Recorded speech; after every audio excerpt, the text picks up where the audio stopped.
ഹരേ കൃഷ്ണ. സർവം രാധാകൃഷ്ണാർപ്പണമസ്തു. രാധേ രാധേ. മോക്ഷത ഏകാദശി അഥവാ ഗുരുവായൂർ ഏകാദശി ഇങ്ങടുത്ത് വന്നിരിക്കുകയാണ്. മാർഗശീർഷ മാസത്തിലെ വെളുത്ത പക്ഷത്തിൽ വരുന്ന ഏകാദശിയാണ് മോക്ഷത ഏകാദശി. അതിനെ സ്വർഗവാതിൽ ഏകാദശി എന്നും പറയുന്നു. സർവപാപഹരമായ മോക്ഷത ഏകാദശി തിഥിയിൽ വിഷ്ണുവിനെ തുളസിക്കതിർ കൊണ്ടും ദീപധൂപാദികൾ കൊണ്ടും സശ്രദ്ധം പൂജിക്കേണ്ടതാണ്. രാത്രിയിൽ നൃത്തം, ഗീതം എന്നിവ കൊണ്ടും ഉറക്കമിളയ്ക്കണം. പാപം മൂലം അധോയോനിയിൽപ്പെട്ട പൃഥുക്കൾക്ക് അതുമൂലം പുണ്യം കിട്ടുന്നതാണ്. നമ്മൾ സങ്കല്പിക്കേണ്ടതാണ് നമുക്ക് എന്തെങ്കിലും തെറ്റുകുറ്റങ്ങളോ പിഴവുകളോ പിതൃക്കളോ അതേപോലെ തന്നെ മൺമറഞ്ഞു പോയ ആൾക്കാർക്കോ വേണ്ടി മോക്ഷം നമുക്ക് നൽകാവുന്നതാണ്. അതിനു വേണ്ടത് ഇത്ര മാത്രം: നമ്മൾ ശ്രദ്ധയോടുകൂടി ഏകാദശി എടുക്കുക, അത് ഭഗവാനിലേക്ക് സമർപ്പിക്കുക, യഥാവിധി എടുത്തുകൊണ്ട് സമർപ്പിക്കുക. ഏകാദശിക്ക് ഒത്തിരി മഹാത്മ്യം പറയുന്നുണ്ട്.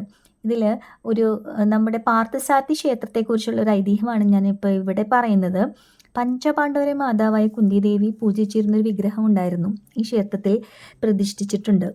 ആ ഈ പ്രതിഷ്ഠ നടത്തിയതാവട്ടെ ആദിശങ്കരാചാര്യരും മഹാവിഷ്ണുവിൻ്റെ നേരിട്ടുള്ള കൽപ്പന നാരദൻ മുഖേനയാണ് ആദിശങ്കരാചാര്യർ ഈ പ്രതിഷ്ഠ നടത്തിയതെന്നും അതും ഒരു വൈകുണ്ഠ ഏകാദശി നാളിൽ തന്നെയായിരുന്നു എന്നതുമാണ് ഏകാദശി മഹാത്മ്യമായി പറയേണ്ട ഒരു കാര്യം എന്ന് വെച്ചിട്ടുണ്ടെങ്കിൽ, ഈ ദിവസം നമ്മൾ ഗുരുവായൂർ ഏകാദശിക്ക് ഗുരുവായൂർ പോകാൻ പറ്റിയില്ലെങ്കിലും പാർത്ഥസാരഥി ക്ഷേത്രത്തിൽ പോയി തൊഴുതാലും ഇതിൻ്റെ കിട്ടും എന്നുള്ളതാണ്. അന്നേ ദിവസം ചൊല്ലാവുന്ന മന്ത്രങ്ങളാണ്: ഓം വൃഷഭാനുജായ വിദ്മഹേ കൃഷ്ണപ്രിയായ ധീമഹി തന്നു രാധിക പ്രചോദയാത്. ഇത് രാധാഗായത്രി മന്ത്രമാണ്. ഇത് അന്നേ ദിവസം ചൊല്ലുന്നത് വളരെ ഉത്തമമാണ്. ഉത്തമമായിട്ടുള്ള ഒരു മന്ത്രമാണത്. വീടിൻ്റെ സമയം കൃത്യമായി പാലിച്ചുകൊണ്ട് ചെയ്യേണ്ടതാണ്. അത് മുന്നേ ആകാനും പാടില്ല, അത് കഴിഞ്ഞു പോകാനും പാടില്ല. ഏകാദശി അവസാനിപ്പിക്കുന്നത് ദ്വാദശി കഴിയുന്നതിൻ്റെ 2 നാൾക്കുള്ളിൽ വേണം. വൈകിയാൽ അന്ത്യോളം വെള്ളം കോരിയിട്ട് അന്ത്യമാവുമ്പോൾ കുടമിട്ടുടയ്ക്കുന്നതിനും പോലെയാകും. വ്രതഫലം അപ്പാടെ നഷ്ടമാകും. അതുകൊണ്ട് നമ്മൾ ആ സമയത്ത് തന്നെ എടുക്കാൻ ശ്രമിക്കണം.